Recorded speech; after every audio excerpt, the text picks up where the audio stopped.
রান্না করলাম হচ্ছে পটল চচ্চড়ি। পটল চচ্চড়িটা করার জন্য আমি কিছু পরিমাণ পটল নিছি। পটল নিয়ে পটল আমি এসড়ে নিছি। এসড়ে ওই পটলের মুখাটা কাইটা ফেলছি। কাইটাটা ফেলে তারপরে কিন্তু আমি পটলটা 2 ভাগ করে নিছি। আর পটলটা কিন্তু একদম ছুঁইলা ফেলা যাবে না। ভাগ করে নিয়ে আমি পটলটা পরিষ্কার করে ধুইয়া তারপরে হলুদ লবণ মাখিয়ে নিছি। আর এদিকে আমি কিছু পরিমাণ সরিষা ভিজিয়ে রাখছি 10 মিনিট। ভিজিয়ে রেখে তারপরে কিন্তু পাটায় বাইটে নিছি।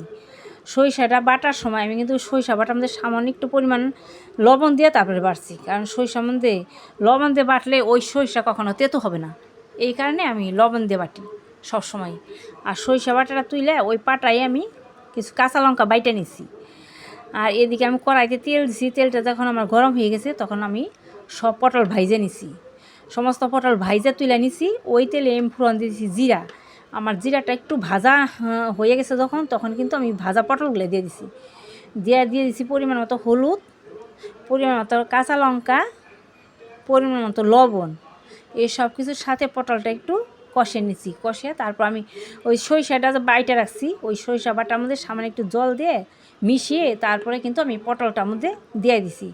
দিয়ে ভালো করে কষিয়ে দিয়ে দিছি পরিমাণ মতো জল দিয়ে তারপরে আমি পটল চচ্চড়িটা এরকম মাখা মাখা করে রান্না করলাম। আমার এই পটল চচ্চড়ির রেসিপিটা যদি ভালো লেগে থাকে তাহলে পেজটি সাবস্ক্রাইব করে আমার ভিডিওতে একটা লাইক করবেন।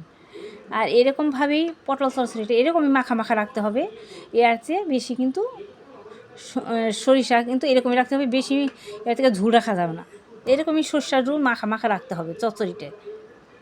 আর এরকম পটল চচ্চড়ি একদম গরম ভাতের সাথে খেয়ে দেখবেন এরকম পটল চচ্চড়ি দিয়েই ভাত খাওয়া হয়ে যাবে। এরকম পটল চচ্চড়ি করে গরম ভাত খেতে কিন্তু অনেক ভালো লাগে।